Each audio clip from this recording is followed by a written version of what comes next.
Hey guys, Amaan here. Now, as you may know, I did used to share my room with my younger brother back in the attic. Now, that did have its ups and downs. It wasn't the best place, and especially when it came to recording videos, you know, they never shut up. Now, I've been wanting to turn the basement into my own space for a while now, and that dream has finally come true. Now, this place didn't used to be somewhere you'd want to stay in. It was dark, it was damp, it was cold. But that's been turned around, and I'm pleased to announce that the cellar has been transformed from its cold and damp state into quite a nice little studio slash bedroom for myself, and I'm pleased to show you that now. So without further hesitation, let me roll the montage.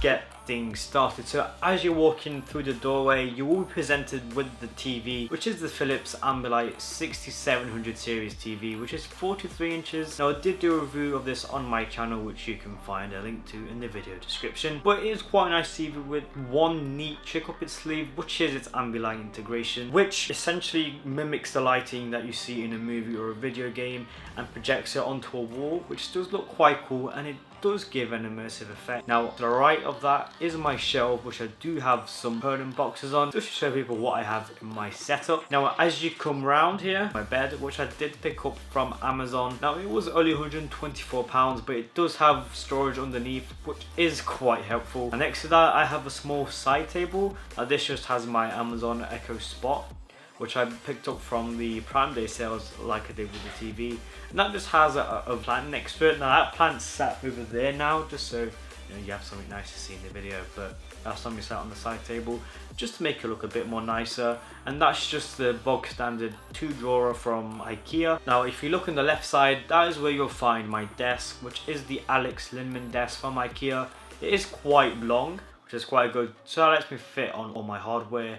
Now, speaking of hardware, my PC is rocking an i5 7600K, which I have overclocked to 4.8 GHz. Now, that's been cooled by a Cooler Master Liquid 240L RGB cooler, and that does keep it relatively cool. Now, the motherboard I sat on is the Asus Z27 gaming motherboard. It's quite a nice motherboard, and it just have built-in RGB lights, you know, adds to the performance. Now, the GPU I have is from Gigabyte. It's the Gigabyte Extreme Edition GTX 1070. Now, the case is the Corsair Air 540. Now, whilst I do love the case, I will be replacing it very soon, or in the next few days, with the NZXT S340 Elite. Now, the main reason I will be is just because the case takes up way too much space, and I do have a VR headset, and it gets very fiddly trying to fish all the cables behind the computer to try and plug in the HDMI cable and the USB cable.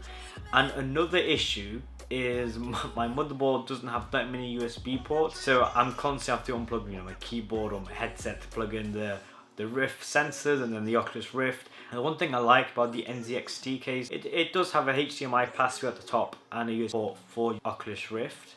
And my GPU does have inbuilt HDMI connection, so you know, I'll be making use of that. Now, peripheral wise, I have the Corsair K55 keyboard and the Corsair Harpoon mouse. Now, they aren't anything too special, but they do get the job done, and they are fairly budget oriented. Now, the monitor is from Samsung, and it is the 28-inch QLED 4K monitor. Now, the quality is quite superb on that monitor, and I do like it quite a lot. Now, speakers, I don't have any speakers, but I do use a headset, which is the HyperX Cloud 2. Now, I did buy these a while ago, and you know, they still serve me well to this day, and they do sound quite good, if I do say so myself. Now, you'll also find my 2 Oculus Rift sensors. Now, I am thinking of buying a third sensor to do room scale VR, because I have a lot more space out than I did before. The one issue is headroom, but that, you know, I can live with that. And then I just have my Blue Yeti microphone, which I do use to record some of the voiceovers for my video. Now, console wise, you know, I bought a big TV and I thought this room needed a console, but I didn't want to get your normal console, so instead I opted for the Nintendo Switch. The main reason I did is because I like the fact I can take it out, play it on my bed, or take it upstairs, or you know, take it out and about. I can pretty much play the games I want wherever I am. Well, of course, if I have battery life, but you know, that's another topic.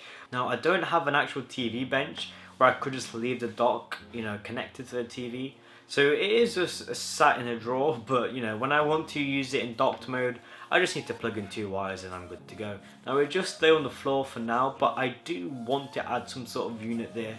The one thing I fear is the amount of space I'll have left. Now, the floor does accent the wall, so the walls are grey and my floor is like a dark grey colour, and they do look quite nice. Now, cable management wise, behind the desk, all my cables have been tied up nicely with some cable ties, but I will be replacing them with some Velcro soon, just so it's, if I ever want to upgrade anything, I can just undo the Velcro without having to cut zip ties, because you know, they do get quite annoying. And then underneath my desk, I do have a cable box which just houses my power strip. Now, because I'm quite an avid simulator fan, I do have a steering wheel and a flight yoke system. Now, the steering wheel I have is a Logitech G25. Again, I bought this a couple years back and it's still doing quite well. And I don't need to upgrade yet, but maybe somewhere down the line. And I do have the Satec Pro Flight Yoke, which I use mainly for Flight Simulator, for Microsoft Flight Simulator, which is actually quite nice. Like, I did used to use the Logitech Attack 3 joystick. It wasn't that great, it wasn't that realistic, but this adds a whole new level of realism. So that has been my room tour. I hope you did enjoy. If you did, don't forget to hit that like button. So do consider subscribing to see more content of this.